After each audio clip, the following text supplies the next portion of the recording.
अस्सलाम वालेकुम, मैं हूं शाहिद हुसैन। उम्मीद करता हूं आप सब खैरियत से होंगे। आज दानिया मलिक दानिया बीबी जो कि मुल्ज़िमा है आमिर लियाकत मरहूम की वीडियोस वायरल करने के केस में जेल में है। उसका दम घुटने लगा है।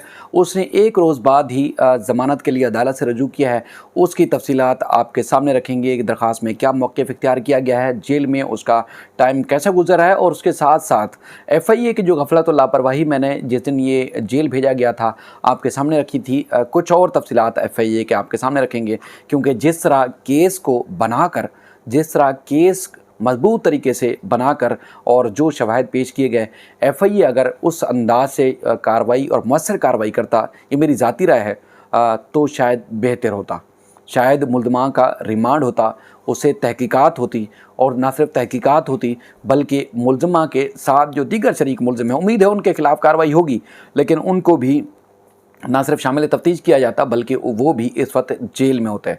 मैं आपको थोड़ा सा बैकग्राउंड बताता हूँ। 10 अक्टूबर को जो कि FIR दर्ज की गई है आमिर लियाकत साहब की, साहबजादी उसमें मुद्दई हैं, उनकी जो दरख्वास्त थी उसमें जो उन्होंने मौक़िफ़ इख्तियार किया था कि जो वीडियोज़ वायरल हुई हैं सोशल मीडिया प्लेटफार्म के ऊपर जो नज़र आई हैं वो दानिया ने आगे फारवर्ड की हैं, और उसके बाद फिर दीगर जो सोशल मीडिया के इन्फ्लुएंसर हैं उन्होंने उसको मज़ीद पब्लिक किया, जिसकी वजह से आमिर लियाकत साहब स्ट्रेस का शिकार हुए, जहनी दबाव का शिकार हुए, और इस तरह तंग आ गए। ना सिर्फ उनको ब्लैकमेल किया गया है पूरे गैंग की तरह, जिस तरह गैंग या गैंगस्टर करता है, तो बहरहाल स्ट्रेस लेके वो इस दुनिया से रुखसत हो गए। अब उसमें मुल्ज़िमा जो है वो मरकज़ी मुल्ज़िमा दानिया है, और उसके बाद उसकी वालदा है, और भी कई मुल्ज़मान का जो है वो नाम लिया गया है कि और मुल्ज़मान भी हो सकते हैं मुमकिन तौर पर, जो कि यूट्यूबर हैं या एक सोशल मीडिया एक्टिविस्ट हैं, यासिर शामी, उनका नाम भी इसमें आ रहा है। अच्छा, उसमें FIA ने कार्रवाई की। FIA की जो उस दिन समाअत हुई कि इस तरह नाअहली थी कि उनको ये पता ही नहीं था कि किस अदालत में पेश करना है। यानी कि केस है ईस्ट का, और मुल्ज़िमा को पेश करने ले गए साउथ से दरख्वास्त मुस्तरद हुई। वो ईस्ट है, वहाँ जज नहीं थे, फिर दूसरे लिंक जज के पास पेश किया गया, और उसके बाद फिर जो मेन मुद्दा था, जज ने तफ्तीशी अफसर जो कि FIA की हैं उनको शोकाज नोटिस जारी किया है। वो इसलिए कि जिस ज़िले से गिरफ़्तार किया जाता है किसी भी मुल्ज़िम को, तो उस ज़िले की अदालत से जो मुतल्लिका अदालत है वहाँ तक पेश करने के लिए राहदारी रिमांड हासिल किया जाता है। उसके बाद जो है वो मुतल्लिका अदालत में आगे जाके 1 दिन में या 2 दिन में पेश किया जाता है। इन्होंने शाम में तकरीबन कुछ 7 बजे के करीब जो है वो गिरफ़्तार किया दानिया को लोधरा से, और उसी दिन ही वहाँ से रवाना हुए और यहाँ पर आके पहुँचे 11-12 बजे, और उसके बाद फिर यहाँ अदालत उसको रिमांड के लिए ले आया। अब यहाँ पर जिस तरह रुसवाई का सामना हुआ वो आपके सामने है, लेकिन जो तहरीरी हुक्मनामा जारी किया गया है जो मजिस्ट्रेट साहब हैं उनकी तरफ से, वो इंतहाई अहम है। ना सिर्फ तहरीरी हुक्मनामे में FIA की जो नाक़िस तफ्तीश थी उसका कच्चा छट्टा खोला गया है, बल्कि जो टाइम दिया गया है उसमें भी FIA की जो एक काबिलियत है, मैं तो बड़े अच्छे से जानता हूँ उनके केसेस में जिस तरह इनको रुसवाई का सामना होता है। देखें, एक अगर कोई क्राइम करता है तो उस क्राइम को पकड़ने के लिए और उसको पाया तकमील तक पहुँचाने के लिए आपको एक और जतन करना पड़ेगा, यानी कि आप उससे ज़्यादा महारत रखते हों। लेकिन FIA के पास ऐसे नाअहल अफसरान होते हैं कि FIR तो दर्ज कर लेते हैं, कार्रवाई तो कर लेते हैं, लेकिन अंजाम तक पहुंचाने के लिए उनके पास ना सलाहियत है और ना ही बज़ाहिर लगता है कि उनके पास कोई वसाइल है। बज़ाहिर ये लगता है, अगर काबिलियत होती तो दर्जनों केसेस पेंडिंग ना पड़े होते। अदालतें आए रोज़ FIA के बारे में जो जिस तरह के सख्त तरीन रिमार्क्स देती हैं वो हम रिपोर्ट करते आए हैं।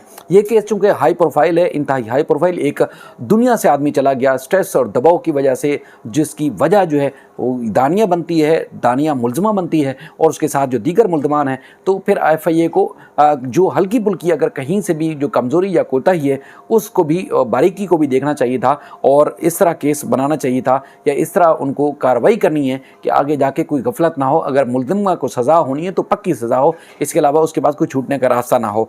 अदालत ने अपने हुक्मनामे में जो ताख़ीर से पेश किया गया था दानिया मुल्ज़िमा को, अदालत ने उसमें तफ्तीशी अफसर को शोकाज नोटिस जारी किया। अदालत ने अपने हुक्मनामे में कहा कि 15 दिसंबर को 7:10 पर मुल्ज़िमा को गिरफ़्तार किया गया।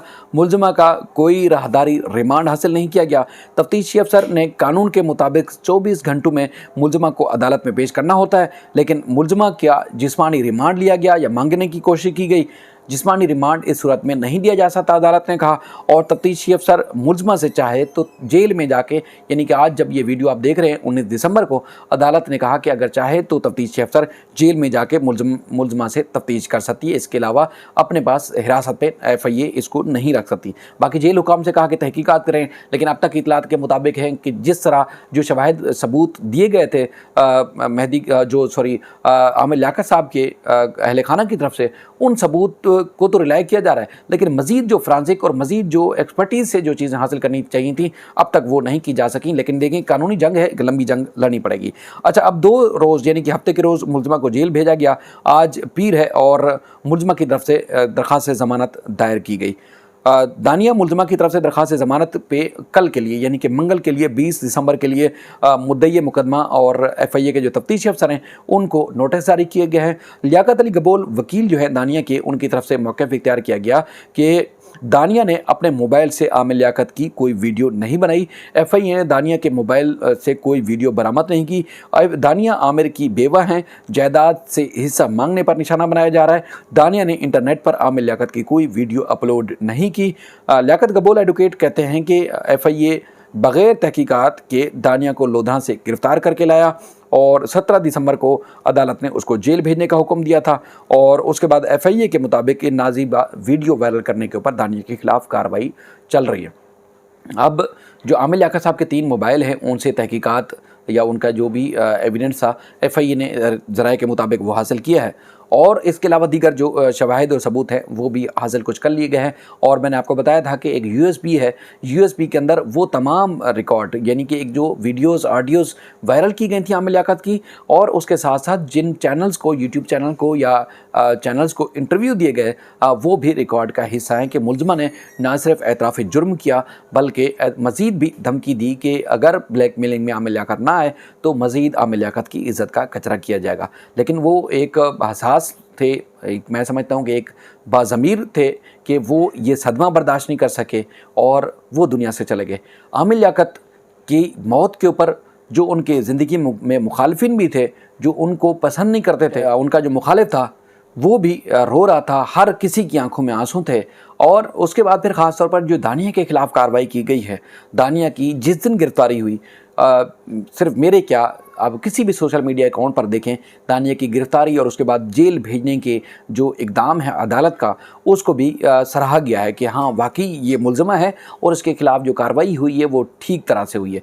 यानी कि लोग हैं कि आमिर लियाकत की मौत का सदमा लेके आज भी FIA के या जो मुद्दई मुकदमा की तरफ से इक़दाम उठाया गया है उसको दुरुस्त करार दे रहे हैं, यानी कि जो ज़िम्मेदार करार दे रहे हैं, ना सिर्फ दानिया को करार दिया जा रहा है बल्कि इस जुर्म में जो मरकज़ी मुल्ज़मा है उसके साथ साथ दानिया की वालदा को भी करार दिया जा रहा है। जिस तरह उन्होंने चालाकियों से अदालत से रजू किया और पोस्टमार्टम के लिए कब्र कुशाई कराना चाहती थी, और उसके बाद फिर उन्होंने और भी बेशुमार चीज़ें की। कोई एक बात पे उनका कोई एक स्टांस जो है मुकम्मल नहीं था, बल्कि वो अपने बयानात बदल रही थी। मैंने 2-3 दफ़ा मुझे मौका मिला, मैंने उनसे जो भी सवालात किए मेरे यूट्यूब चैनल पे आज भी मौजूद है, आप उनसे देखेंगे तो सिर्फ़ और सिर्फ नज़र आ रही थी क्या आमिर लियाकत की मौत का उनको कोई अफसोस नहीं था, और ना ही आमिर लियाकत के ऊपर जो भी थी, जो उनके ख़ानदान के ऊपर भी थी, उस पर उनको किसी किस्म का अफसोस नहीं था, बल्कि बात क्या थी, पैसा पैसा पैसा।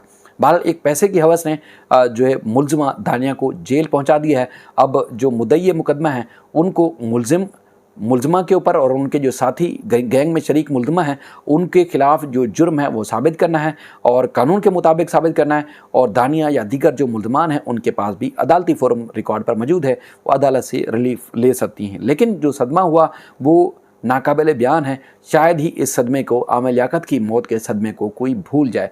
लेकिन जो मुल्ज़मा है उसकी टिकटॉक पे आपने वीडियो देखी कि वो कहीं से भी, सहाफ़ी ने भी सवाल किए, कहीं से भी वो ना कोई बेवा नज़र आ रही थी और ना ही उसको थोड़ा सा भी हया, शर्म या कोई ऐसी चीज़ महसूस हो रही हो जिसमें आपको लग रहा हो कि उसको थोड़ी सी भी हया थी कि उसके मियाँ का इंतकाल हुआ है, जिसको वो क्लेम कर रही है कि जिसकी वो बेवा है, किसी किस्म की उसको नहीं थी। ना वीडियोस में आप टिकटॉक पे जाके देखें और उसके बाद फिर आपने अदालत में पेश होते हुए भी देखा। उम्मीद है कि FIA होश के नाखून लेगा और कानून के मुताबिक कार्रवाई करेगा और भरपूर तरीके से ऐसा केस बनाएगा कि मुलज़िमा छूट ना पाए और जिस तरह उसका जुर्म है उस नोयत से उसको सज़ा मिलेगी। लेकिन जो तफसीलात हैं, जो इतलात हैं, जो मामलात हैं, उससे ये नज़र आ रहा है कि एक औरत होने का शेल्टर या एक बेनिफिट लेने की कोशिश की जाएगी।